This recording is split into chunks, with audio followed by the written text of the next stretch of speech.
And before we talk a little Canes here, you know the best place to get geared up with Canes or Dolphins merch this season is Caneswear in Davie or online at caneswear.com. He's pulling out the rings. He's got the Canes helmet. He's like Carrot Top. He's coming with props today. John Must smash a Michaels watermelon. hosts mornings on 680 The Fan in Atlanta. You hear him nationally on ESPN Radio. I asked this of someone else. Did you think the Canes were going to look as good as they've looked through 3 games before the season started? Like, we knew that they were going to be good. Did you think they were going to look this good? No, not in my wildest imaginations.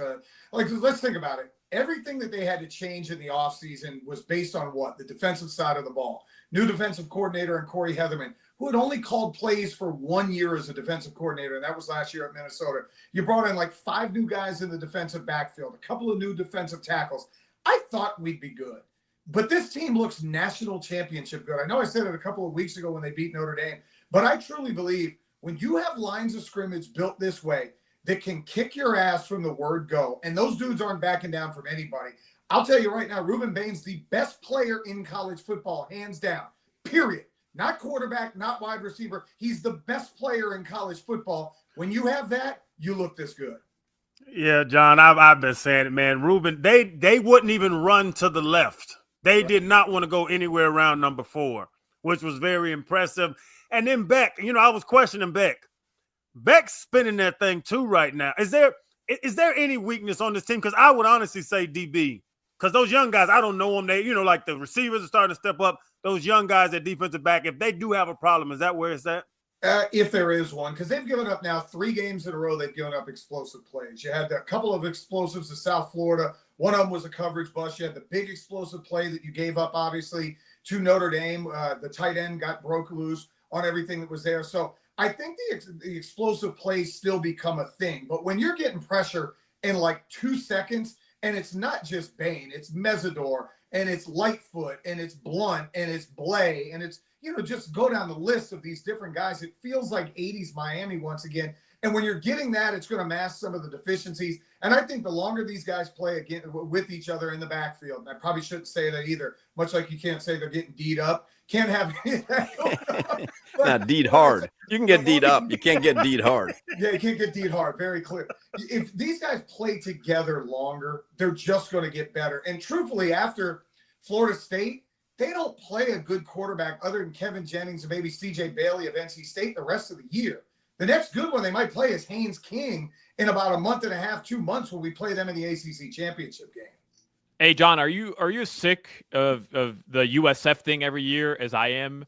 Because I'm watching this game, and look, I'm not trying to discredit what they did against UF and the Boise State win. Obviously, props to them for that. But every year it's the same thing. Last year, the exact same thing, where it's like, this is the game. This is the year USF is going to take out Miami. Miami has to watch out. And then they come in, and last year, for the first quarter, they hung with Miami, and then Cam Ward just diced them up. And, I mean, these two teams didn't belong on the same field together with USF. I told Hawk and Crowder, I never want to hear about USF ever again when it comes to the Miami Hurricanes, because it's just never going to happen. Yeah, the only way that that's going to stop is whenever Alex Golesh gets a different job. Because I think people believe that with that offense, they're going to have a puncher's chance in every game. Because you got a dual threat quarterback in Byron Brown. They've got some explosive players. The problem is, I'll go back to lines of scrimmage. The lines of scrimmage, they have no chance. Like Todd Orlando, he's a good defensive coordinator, but I call him a gimmick defensive coordinator. He's a guy that, because they don't necessarily have 4 guys that can get pressure, they've got to send 6, 7, 8 guys. They're going to send exotics. They're going to twist. They're going to loop. Well, when you have 5 guys up front like Miami has it, or a Stonewall, you can't get through that. You just don't have a chance. I'm sick of it too, though, Solana, and it has more to do with the social media aspect. You start getting people that don't want to talk about the games or taking pictures of Hard Rock. It's not sold out. Duh. Nobody's coming to watch South Florida. We got a lot of people in there because Miami's really good, and you brought a couple of thousand fans from Tampa.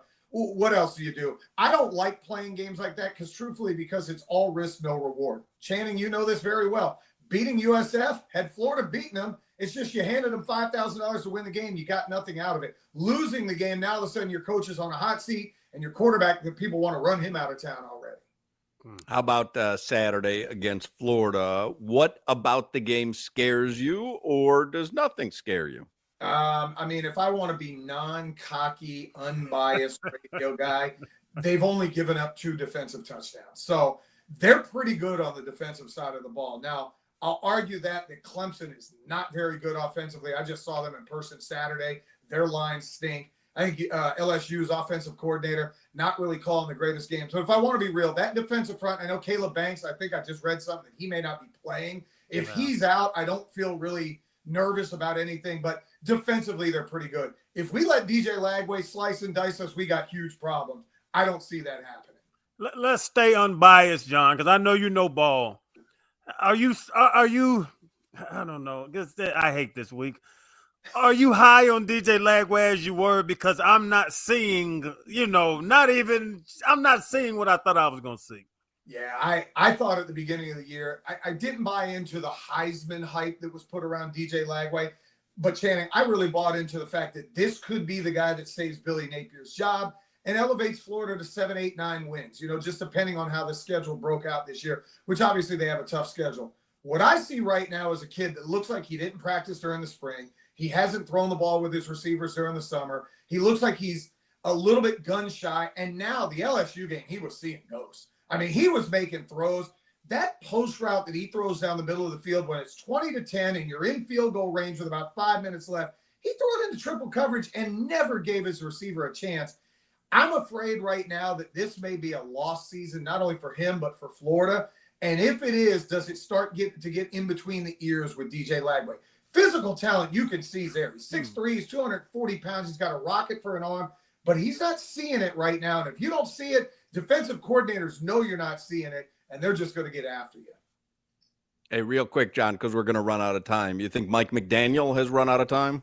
Mike McDaniel should have ran out of time last year. And the end of this game was so Mike McDaniel. You give up a kick return, that's not his fault. You go down and you have a chance to take the lead. Tua throws an interception. Then Devon Achane steps out of bounds. Like have some situational awareness, bro. You only wear like a size 10. Keep that foot inside the left sideline and you score. And then what happens the last 2 plays? You get sacked 2 times. Chris Greer should be fired and Mike McDaniel needs to go. He's a great offensive coordinator. I think he's a genius offensive play caller, but I don't think, and you guys could tell me better than I know, I don't think he has the respect inside that locker room where those guys play their butts off. I got to ask you guys before I go. I've been down there about 5 times. I haven't seen you guys in 2 years. Are the 3 of you going to make it to this damn game on Saturday? Because I'm flying in Friday afternoon like I always do. First stop, Canesware. Second stop, Twin Peaks and Davie. Who knows where the night's going to go? My buddy, my homeboy Carnell's coming down. He's like, we got a party at the Hard Rock. I saw you with a Bella Danger last time. I want to see if we could find her again. I said, I don't know how my wife feels about that. She doesn't hear too well right now. But I want to know, are the 3 of you actually going to make a Miami game so we can party beforehand? Crowder, you going? I got to ask my wife. If they move the game to my couch, I will be there, John. I'm trying to go, John. I really am. I'm trying to go. Solana has no chance.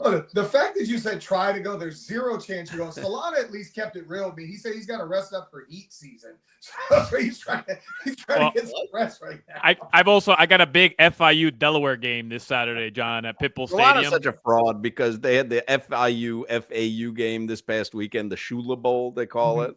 And Solana portrays being this big FIU supporter. And he texts, I forget what thread I was on, that he went there, but he was in the parking lot. It was too rainy, so he left. And then I see him Instagramming from a restaurant with his fiance while the game is going on. And it's not a picture of the game. It's like a picture of a Monte Cristo sandwich.